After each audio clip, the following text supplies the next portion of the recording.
Today on the channel, I'm going to show you how to play Man in the Box by Alice in Chains.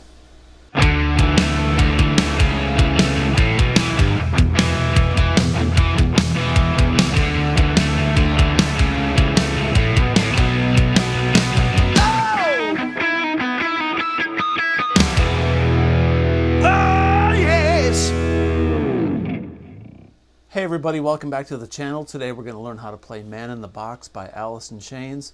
This is a great song. Jerry Cantrell is one of my favorite guitar players.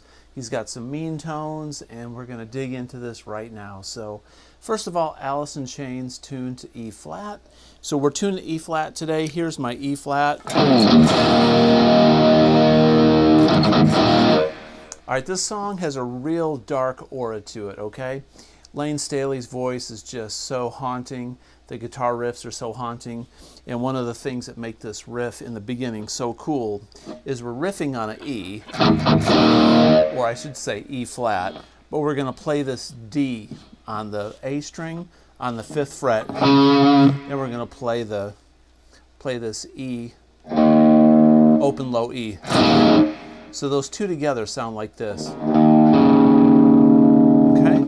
So it's like a minor 7 chord in a way. The D under the E. All right, so we're going to be doing this. We're going to be going.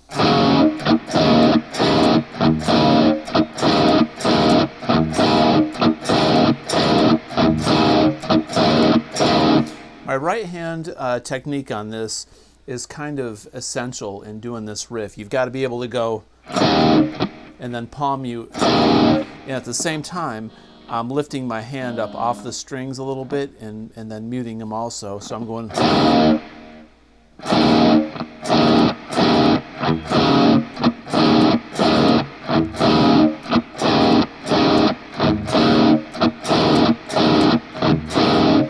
And there's one little chug in there that I'm not playing the D. I'm going.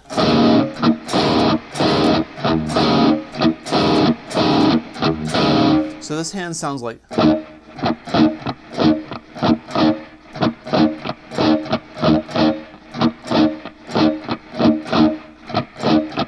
When I play the chords.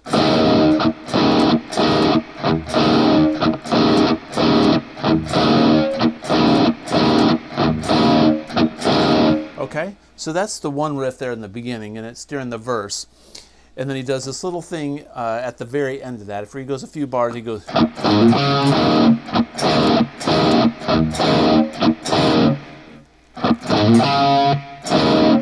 what I'm doing there is I'm playing here on the low E string on the 5th fret to the 7th fret, and then the 5th fret on the A string, and then back to.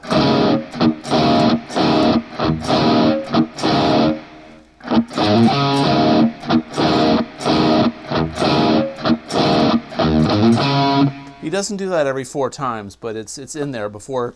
Probably you think he does that riff like 8 times and then does it. You have to listen to the record to get that just right, but that's the riff.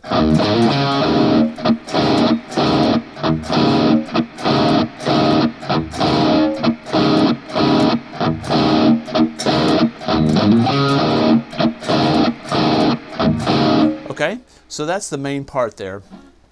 Now Jerry Cantrell plays with a Crybaby, a wah-wah pedal, which gives it this sound that's like. Okay, so if you wanted to make that riff a little bit more darker, you could overdub a little Crybaby, like put your Crybaby down just a little bit and go.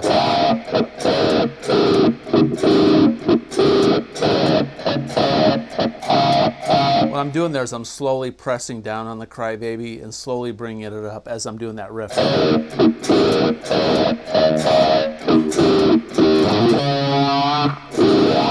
Crybabies are essential in your rig. If you don't have a Crybaby or a wah pedal, any kind of Crybaby, wah-wah, you got to get one because it's, you know, hey, Kirk Hammett uses it, right? We got to have them.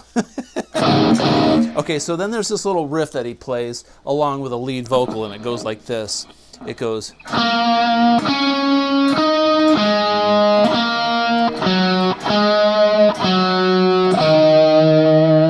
Okay, but he doesn't play it exactly straight like that. He puts some vibrato in there.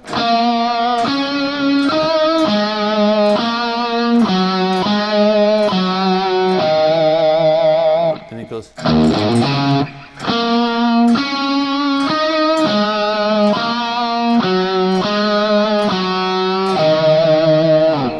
And then he adds the crybaby in there, so it sounds like. And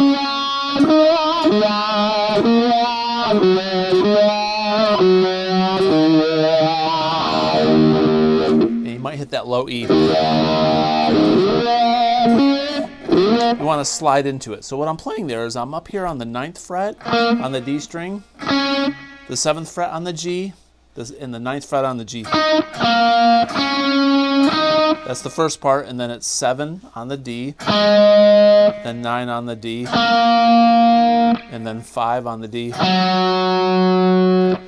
on the D, 5 on the D, and then 7 on the A. I'm going to slide into that first note.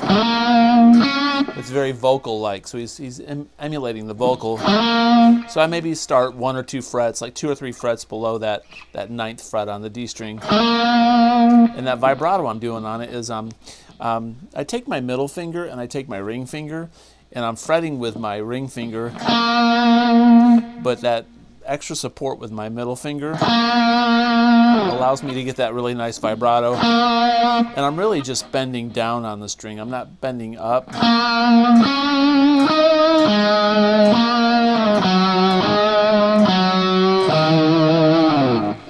And then I do that little slide down. And then when you add that wah onto it, the crybaby, each note I'm putting the pedal down and back up, and then down and back up.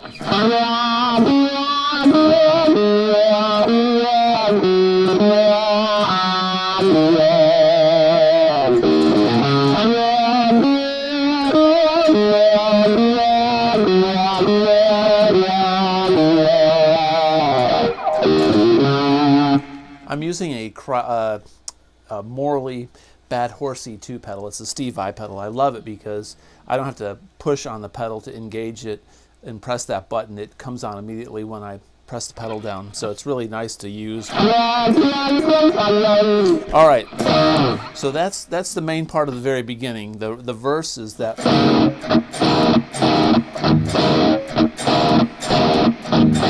And that's where they sing, "I'm a man in the box." All right, so then it goes into the chorus. There's this little riff. He goes. So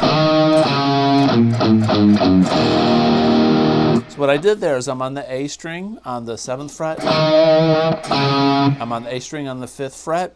Then 7th fret on the low E. Go chromatically down. 6, 5, 3. Then E minor, or E5 really, there's no minor third. So that goes.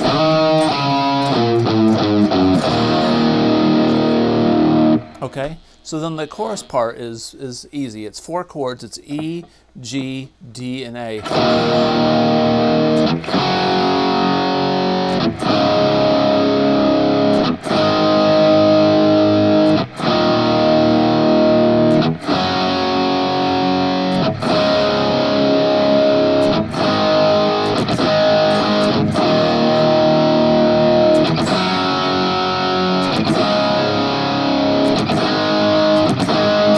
You can also play like. I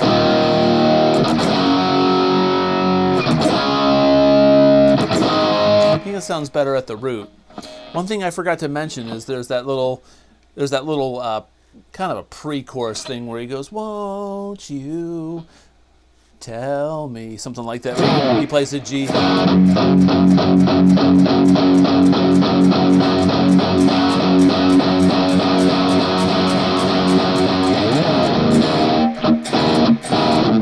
And that's when he does a. All right, I forgot that part. Sorry about that. When he's playing that G bar chord, I think there's another guitar that's doing this. He's doing like this major third. So if we take like the cowboy G shape, and we just play these first 2 notes,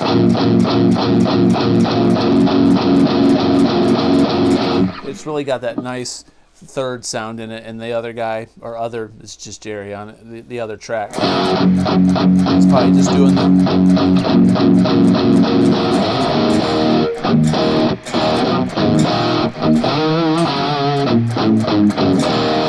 chorus.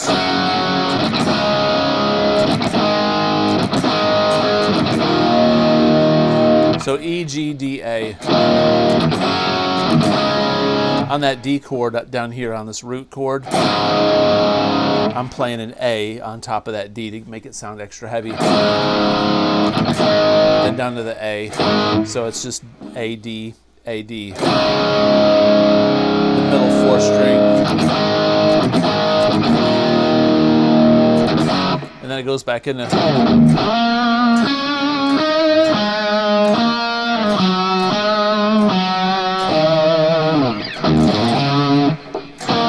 All right, and then the verses.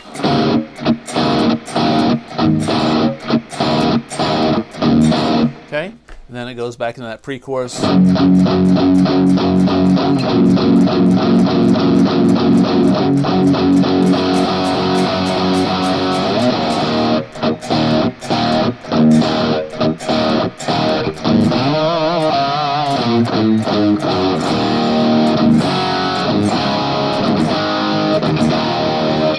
All right, let's talk about this guitar solo. The guitar solo is really bluesy. It's in the key of E minor. So he's gonna play like this E minor part down here, and then he plays E minor in the middle of the fretboard, and then he goes up to here and does this E minor lick. So we're gonna start down here, we're gonna kind of come in the middle, and we're gonna be up here on the 12th fret.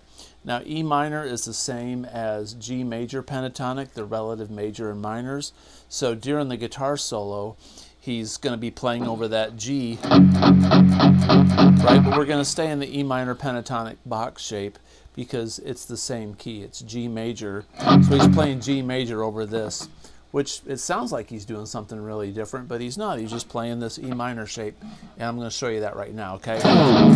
So the first part of the solo, there's tons of crybaby, tons of wah-wah in this, so you got to make it sound right, you really need a crybaby, but it's possible without. So he starts off doing this hammer-on trill like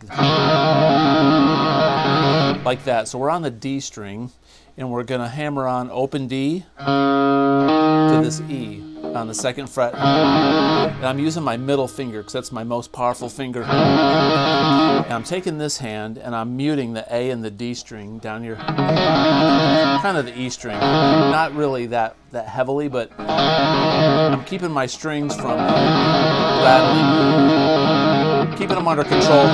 And then if you put the wah-wah pedal on, it sounds like... And he does this for the longest time. He's like going the backing track, so it does that for like 4 bars.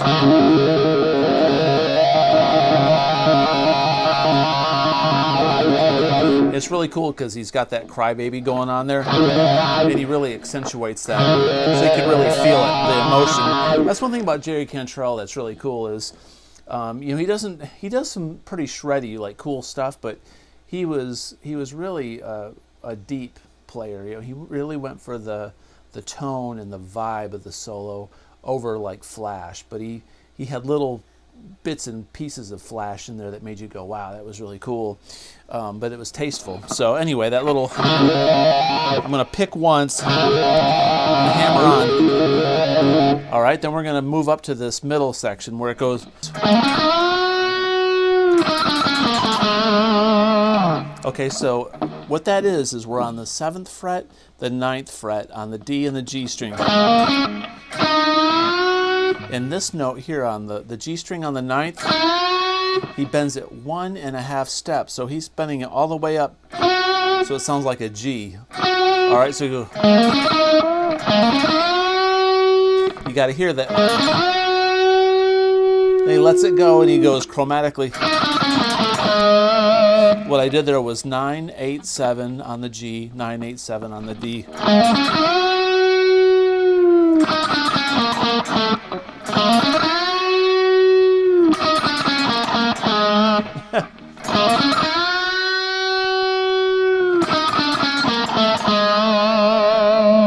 Okay, so from that trill, 2 more bars, he goes.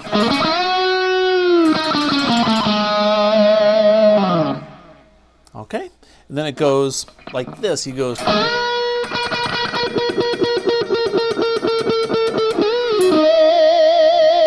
So what I did there is I'm up on the 14th fret on the G string, and I go, and I really milk it. And he uses that crybaby.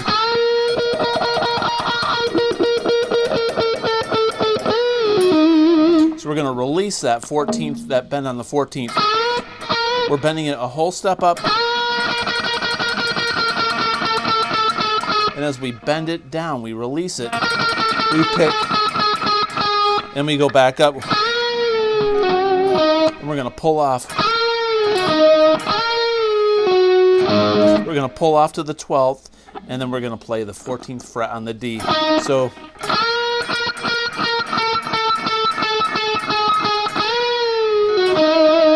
he goes right back up to that. Kind of like a Jimmy Page lick. Okay, so, and you add the crybaby in.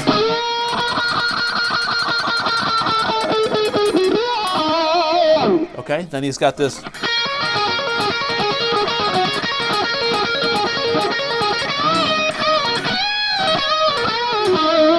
So as he's doing something like that.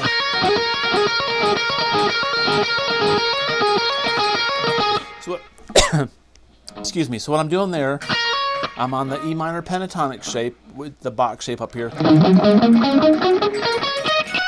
All right, and I'm on the B string, and I'm hammering on from the 12th to the 15th on a down pick.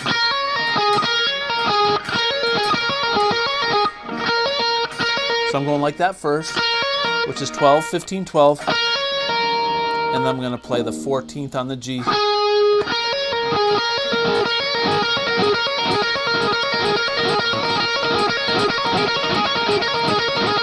He plays it really fast. Now to get that down fast, I start with the down pick, and it's a hammer-on, and I down pick on the 14th fret on the G, and then I up pick on this next time I go. So I'm going down, up, like this, and it's really just a series of hammer-ons.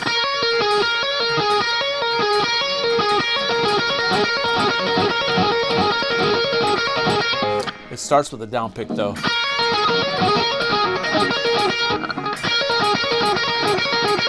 And then he goes. So what I did there is I went, I'm on the 15th on the B string. I'm going to go right up to the 15th on the high E. I'm going to pull off on the 12th fret on the B. Like, I'm going to go pull off to the 12th on the high E. It's essentially the same lick on the B as it is the high E. And then go back to the 15th on the B.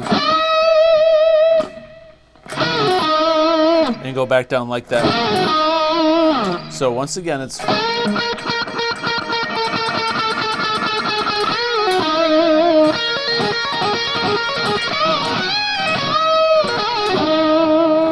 Okay, and then that's when it switches to the... They're doing the G chord, and he's staying in this box shape.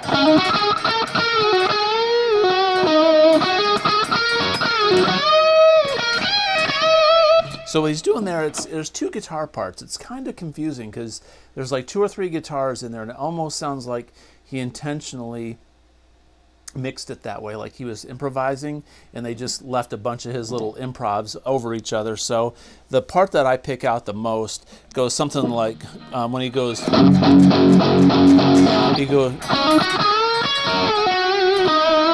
which is just a little traditional blues lick. You can just go, we'll do that. So 14th on the G string, and then we're going to play the 15th on the B, and release that 14th, pull off, and then he goes back to this, like that. So,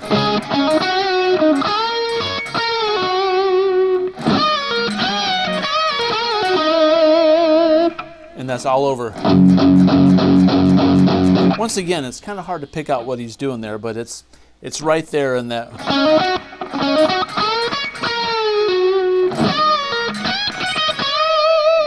Sounds like he ends with that, like that. Another guitar doing that. So what you could do is 15th fret on the high E, release to the 12th, and then bend up a whole step on that B string on the 15th fret. And then he kind of goes back down to this 7th fret on the A. And then you go back into, okay, for the chorus. So I hope that makes sense. He's just playing up here in the E minor pentatonic position, and it's also G major pentatonic. So there you go. There's Man in the Box by Alice in Chains. I hope this lesson was helpful. Hope that it made sense. If it did, please consider subscribing, comment below, and as always, have a great day. Peace out.